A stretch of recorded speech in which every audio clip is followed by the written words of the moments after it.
James Aleks, welcome to the Power Hour Ventures podcast, where we breed billionaires. It's good to see you, buddy. Love it. We've been great friends for a long time in life, and maybe many, many past lives. And it's just been a pleasure and a blast and great friendship and fun throughout the years, man. So appreciate you and love you, dude. So your company, Zaca, what is it? In a very high level, what is it? Zaca is a Be Nice to Your Body company, helping people be nice to their bodies, whether it is that they're traveling, exercising, having a couple adult beverages, all the way down to, skiing, snowboarding, hiking a mountain, stuff like that. So yeah, I was talking to a guy yesterday, and he's like, "Is your Zaca guy around?" He's like, "I need to talk to him." I was like, "Yeah, what happened?" He goes, "Well, I was out drinking with all my buddies, and I'm the only one that took it, and they're all hungover, and I was the only one good that day." I was like, "Well, go to the website, you buy it from the website or something like that." But and it's such an interesting world in the CPG world, consumer packaged goods. It's so competitive. It's such a tough landscape.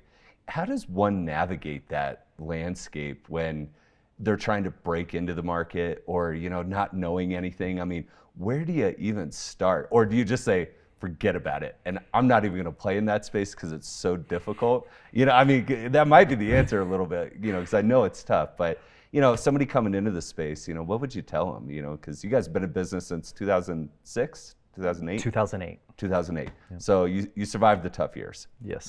So what do you tell somebody that's coming into that type of business? Ignorance is bliss. Knowledge is suffering. Totally. There's a lot of moving parts. If you're getting into the business, I think the most important thing of getting into the business is understanding how to structure it, how to put it together. And not every company is the same. And there's like a statistic that says that I think it's like 95% of people that go start another company that came from a very successful company like Vitamin Water and stuff like that, there's no more success after that one. Interesting. And it kind of plays into a lot of the things we watch, like Shark Tank out there. We consume information from all these different types of people. I think it's a matter of really understanding your market, understanding what is the problem and how you can solve that problem in that marketplace, with a very creative, innovative technology per se, because there's a lot of beverages, there's a lot of cookies, there's a lot of snacks, right? There's a lot of ice cream and stuff like that. So I think that's like one of the most important things about getting into the consumer good space is that aspect, is go do your homework. Right. Well, and and it's with information so readily available to us today, the hard part is discerning what's real and what's not, right? Because there's so much information that's misinformation. Lots. And so, and there's so many kind of gimmicky things out there, do this and do that, and you're going to be a millionaire, billionaire, right? But really the only person that's benefiting is the person that you bought that from, right? And they're probably not really actually winning on the back end. So, when I think about like your world and just the competitive landscape, and to see you guys survive and thrive through so many adversities through time, I don't know how you guys do it. I know how I respond to my adversities in life, and I'm not sure you'd do well in mine. I'm not sure I'd do well in yours, right? But that's just life in general as people. So what's the vision and future of Zaca look like? Vision of Zaca is to really just hone in, focus on this recovery chewable that we created for hydration and revival purposes, and really just keep digging deep in that area and keep focusing and targeting the channels that we've discovered that worked with us. And what I mean by channels is there's a variety of channels in the marketplace, everything from convenience stores to hospitals to supermarkets to airports to gas stations. You name it, it just goes across the board. We've spent so much time in dabbling in all of those areas that we really got to figure out where our product hits home.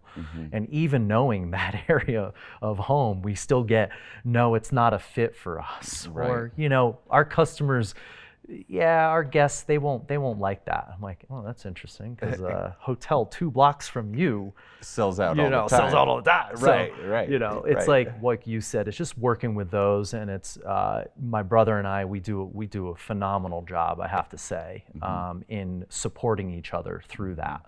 And so we're gonna get our days, our down days. You're gonna always get your down day. I'm not gonna, sugarcoat this and say, oh, butterflies and rainbows and Every day, all that type of stuff. It's not like that. It's hard. It's enduring. I went through 2 relationships already with it, so it kind of gets to show you, like you're getting pulled in different areas and different directions. Always. Well, and sometimes, when you're a business owner and an entrepreneur, you sometimes have to just be like water, meaning you just got to let the path of least resistance, and sometimes just let it happen, because if you just try and kick down the door, it doesn't always work. And quite frankly, if you try and kick down the door, you almost get remembered as like, that's the man or woman that we do not want back in this place because they are just too much. Yes. Well, that's talking about my new company that I'm eventually going to start. Well, what is it? The Undercover Salesman. Oh, okay. Because want to talk about it, or? I want people to see what really sales is all about. And it's not really selling. You're just helping people purchase something that they're already looking for in the first place. Very nice. And so that approach, what you're talking about, it's more of a relationship builder. And that's what I fully focus on, is relationships. Oh, James, you should put an autoresponder and email out all your 500 retail accounts. Now, why are you picking up one phone after the other? Right. It's because that's what they like. That's what they want. That's what the feedback that we get is. That's who I am. And so that's the future of Zaca, is building that personableness. And then from that, I can already see 20 years from now, just the expansion of the company and what other areas that we do. But we have certain dollar amounts that we would like to be at before we even think or do or dabble in other areas. So there is a dollar balance of things in the marketplace, and that's how we're kind of structured. Did you guys get interrupted by supply chain issues when kind of COVID hit? And was that a big issue for you guys? COVID, the biggest issue of COVID is we're very heavily in travel.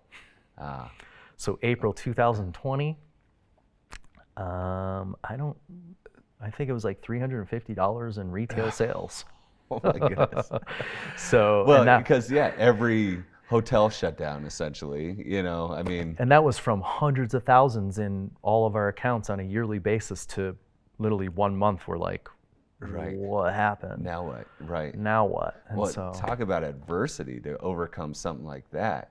Have you guys seen, that there's this pent up demand that happens, like specifically from COVID, like meaning in travel, in airlines, and so on and so forth. Have you seen that pent up demand? So I'm seeing a shift happen, and I'm seeing a shift because there's a lot of companies out there that, personally, my opinion, not anyone else's, but my opinion is I don't feel they built properly. I think they built based off of investment. And if you build off of investment over and over, what do you have to do the next month? You have to raise more money. That's right. And so the more that you keep doing that, you get into this like cycle. So then you see these major brands being bought out or this or that, but there's not a ton of them. It's a very, very small amount. It's just when we hear about it, we think there's like hundreds of these. No.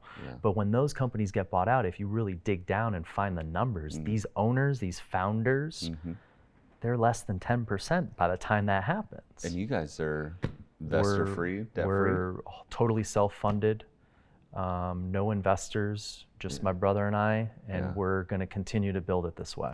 I can't even tell you how many people I've talked to in just the last week about, hey, I'm looking at an angel investor coming in. And it's the same conversation what you're talking about. They wanted 51% of the company, and I'm going to lose all control. And so then we start talking about debt aspects of it. Hey, maybe we can look at debt. Yeah, it might be interest rates are a little high right now, but if you can survive this debt schedule, pay these off, you're going to retain your company in 10, 20 years from now. When you go to have that exit, that big day, you're going to get 100% of that check, or 50-50 with you and your brother, right? You know, but Yeah. and you're totally right. Or just keep it as a cash cow. Or just keep it as Because cash I flow. love what I do, and I love the product that we created because I'm a user of it myself. Yeah, and I use your product all the time too. So it's a very, very interesting landscape, to say the least. Happening right now, but I think it's also a huge opportunity, because that kind of reminds me of back in the day. I think it was Snapple, Dr. Pepper Snapple, something up with the distribution, the way the distribution went, and then someone dropped, I can't recall the exact distributors, I'd have to look in my notes, but as you can hear, I've studied a lot of stuff in this realm. This one company left, and it actually opened up the space for Arizona iced tea. And now you see Arizona iced tea all over the country. It was all because of a shift in a distributor that brought in another major brand to then go out. So then you get to see those things, and then you get to see also within the Zaca category, we're in hydration, but we're more than hydration, because we're recovery. We're a recovery chewable for hydration purpose. And so hitting up that arena, like there's so much opportunity, because there's so many products out there, but people are getting more and more dehydrated. How does that make sense?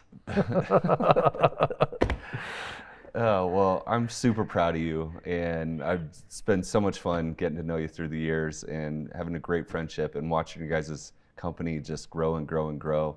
Super excited for where it's going to grow into, not only your company, but personally, and all the great things in your life. So thank you for being here with us today, and we look forward to the future. Right on, Zach. Thank you. Awesome. Appreciate it.